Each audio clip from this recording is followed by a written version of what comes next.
Recognized for thank 5 the minutes. gentleman for yielding.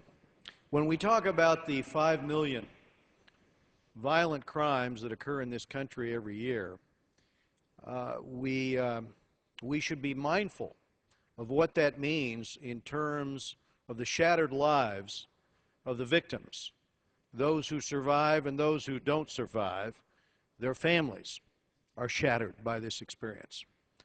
I want to take a moment and recognize someone who did a lot in California to help change many of the laws in our state, and that is Colleen Thompson Campbell, who lost not only her son to violent crime, but also in a separate case, lost her brother and sister-in-law to murder as well. I have had the opportunity to work with Colleen over the years. She formed called MOVE, Memories of Victims Everywhere. And one of the concepts that she had was to try in state law to overturn some of the worst decisions made by the then Rose Bird Court, which we did with Proposition 115. I was the author of that legislation. We could not get that legislation to try to restore rights between the victims of crime and the accused. We couldn't get it through the state legislature. So she went out and pounded the pavement with victims' rights groups across the state. And after gaining 1 million signatures on the third try, we were able to pass it overwhelmingly in the state of California. But that proposition, the Crime Victims Speedy Trial Initiative, gave victims the right to a speedy trial. It gave those victims an opportunity to testify. It increased sentences. It increased punishment. It required reciprocal discovery of evidence, tried to right that balance, allowed the family members of those victims to stay in the courtroom and follow these proceedings and not be dismissed, and allowed also to go to the sentencing.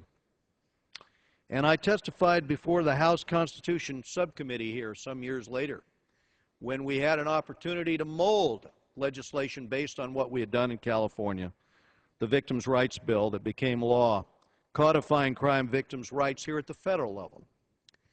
I would also just like to recognize Colleen, another individual who was affected by crime, Kathleen Beatty. Never even knew that the man stalking her really had existed. When she was in high school and went to UCLA, she was running on campus. She was participating in sports. She did not know that this individual, who she had never met, had become obsessed with her and would take it upon himself over the next 10 years to follow her and stalk her relentlessly and threaten her and attempt to abduct her. And it is phenomenal that it took legislation to actually prevent this crime of stalking. But that's where the concept came from. From this case and the case of 4 young women in my county of Orange County who all died within a span of 6 weeks. Everyone had gone to law enforcement and been told, there's nothing we can do despite you being stalked until you're attacked physically. So we passed the anti-stalker law with her testifying at the state level, and later she came back here and helped us with the federal law as well. Why with the federal law? Because the first thing we tell victims is get away from your stalker. And when he gets out or slips, as this, with the case of her stalker, he cut off his ankle bracelet after he was finally apprehended. By the way, he was apprehended on her doorstep after a 10-hour standoff with a knife to her throat, but he had not drugged her more than the required 1,000 feet, so it was not kidnapping. It was not kidnapping. This is why we needed the Anti-Stalker Act, why we passed it at the federal level, why we have to be aware of the rights and the needs and the concerns of victims of crime, because these are the types of laws that now we've been able to pass, as I say, in Japan and overseas as well, in Europe. But if we look at the effect on these lives, and I remember Kathleen Beatty coming back here to tell me about how she was never able to shake this individual. Now we have the federal law. so that if the victim crosses state lines, the perpetrator cannot cross those state lines. I yield to the pursue gentleman them. another minute. Gentleman's yielded another minute.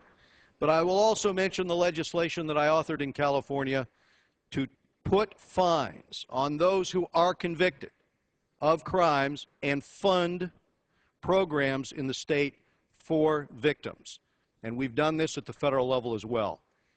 We need to do more to right the scales of justice. We do need to do more to balance the rights of crime victims. And lastly, what this particular resolution here today does, we need to do more to make the public aware of just how out of balance these scales are to the 5 million victims of crime every year in the United States. I yield back, and I thank the gentleman.